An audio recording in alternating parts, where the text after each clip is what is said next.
This story is called $4.50. It's a terrible thing to call a cowboy a deadbeat, but that's exactly what Shorty Long was. He owed everybody in town money, from Big Oscar, the blacksmith, to the widow McCrae, who owned the Silver Dollar Cafe and made the best biscuits west of the Rockies. One day, Oscar and the widow were discussing Shorty over a cup of coffee.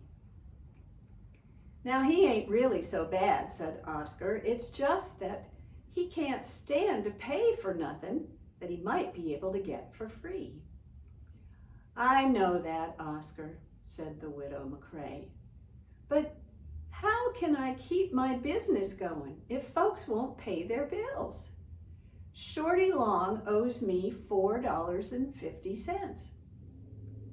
"Well," said Oscar, "you have about as much chance of seeing that money as you do seeing Custer come back from the Little Bighorn." "We'll see about that," said the widow McCrae. "I'm going out there this afternoon, and I'm going to collect my money, or I'm going to lay Shorty out flatter in the bottom of a skillet." Well, later that day, the widow McCrae hitched up her horses, Evangeline and Clementine, to her buckboard, and she headed out to the Circle K ranch. Duck Pooley saw her coming, and he ran to warn Shorty. "Hey, Shorty, the widow McCrae's coming, and she sure looks like she means business. She's got her rolling pin in her lap. You better get ready to pay up." "I can't do that, Duck," said Shorty. "If I pay her back, everybody else I owe money to will want their money. I'll be flat broke. You boys gotta help me." Well, just for the fun of it, some of the ranch hands knocked together some old boards into a makeshift coffin. And when the widow McCrae pulled up, Shorty was lying in it. The ranch hands were all standing around blubbering and wiping their noses. The widow McCrae went to look at Shorty. "What happened?" "Well, a bronco threw him. He landed on his head. Shorty Long is gone to the last roundup." Well, the widow McCrae thought that Shorty looked deader'n a Christmas tree in August, but she decided to reserve judgment. "Where y'all fixing to bury him?" "Well, we thought we'd bury him here somewhere on the ranch." "No, that ain't right," said the widow McCrae. "Shorty deserves better than sagebrush and coyotes. Load him up in my wagon and I'll take him into town and give him a proper burial." So they picked up the coffin and slid it into her wagon. "You want me to nail the lid on?" asked Duck Cooley. No. I think I want to take one last look at him before I put him in the ground," said the widow McCrae. "You know, Shorty Long was my friend." Well, that was news to Shorty.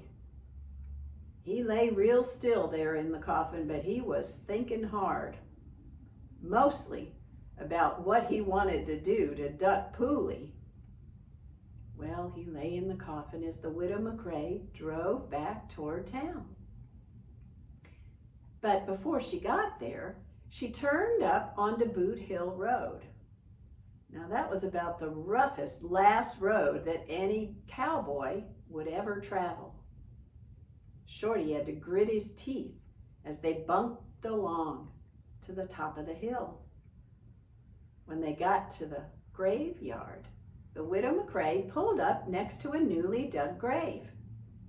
She unhitched the horses and set them free to graze, and then she slid the coffin out of the wagon. When it hit the ground, whomp, Shorty saw stars, but he lay still. The widow McCrae bent over him. "Shorty Long, can you hear me?" know if you're dead or not. But I'll tell you what, I'm going to keep an eye on you tonight. And if you're still dead in the morning, I'm going to put you in the ground. Well, poor old Shorty, he didn't know which was worse, having to pay the $4.50 or getting buried alive. Well, the sun went down, and the widow McCrae settled herself against a tombstone. She and Shorty waited to see what would happen. Long about midnight, something did. Gadump, gadump, gadump. Up the hill came 3 riders. They dismounted. One of them lit a lantern, and the other 2 pulled a strong box into the light. Anybody would have known who they were. It was Big-Nosed George Parrott and 2 of his gang, Smiley Dunlap and the Oregon Kid. They began bragging about the train that they had robbed that afternoon.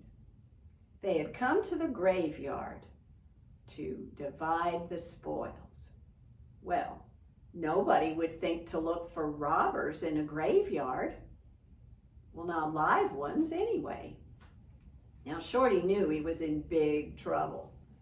If those robbers thought he was spying on them, he wouldn't have to worry about being a fake corpse for long. "Stand back, boys," cried Big-Nosed George. "Let me take care of this." And Big-Nosed George drew his 6-gun. Blam! Well, Shorty nearly gave up the ghost. He thought they were shooting at him. But Big-Nosed George had just shot the padlock off the strongbox. Smiley Dunlap kicked open the lid. "Woo-wee, looky here," he cried. "We have hit the jackpot." The strongbox was full of $100 bills. Smiley and the Kid reached in and grabbed fistfuls of money and began to throw it up in the air. "Y'all quit your clowning. This ain't the circus," cried Big-Nosed George. "Bring that money over here and let's divvy it out businesslike." Well, one of the $100 bills had floated down into Shorty's coffin. Smiley went to get it. "Hey, boss, there's a dead end here." "Well, Smiley, it is a graveyard," said Big-Nosed George. "No, but dead uns give me the willies. Can't we cover him up?" "Well, sure, you're right.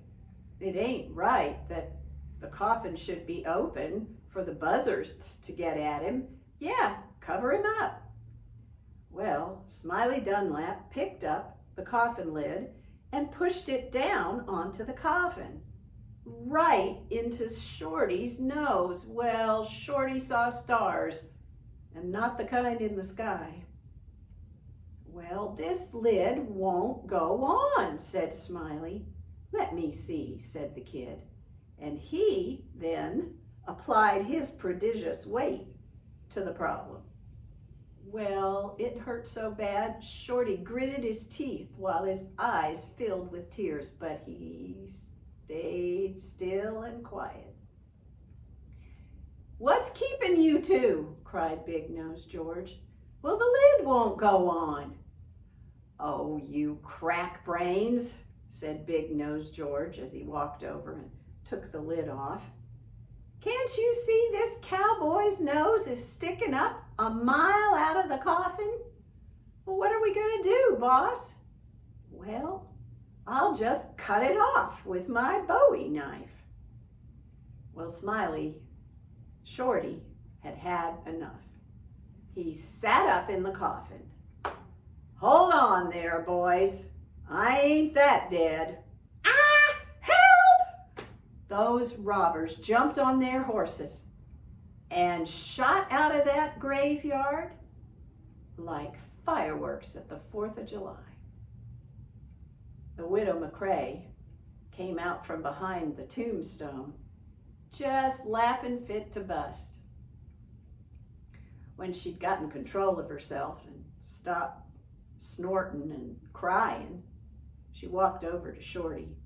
"Shorty Long, do you realize that you almost got your nose cut off for $4.50?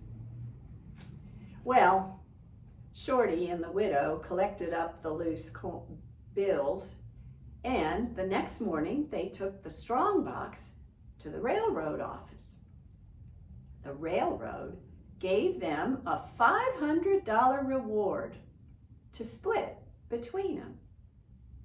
"Well, I reckon we're even," said Shorty, as he looked at the pile of $50 bills that was his share.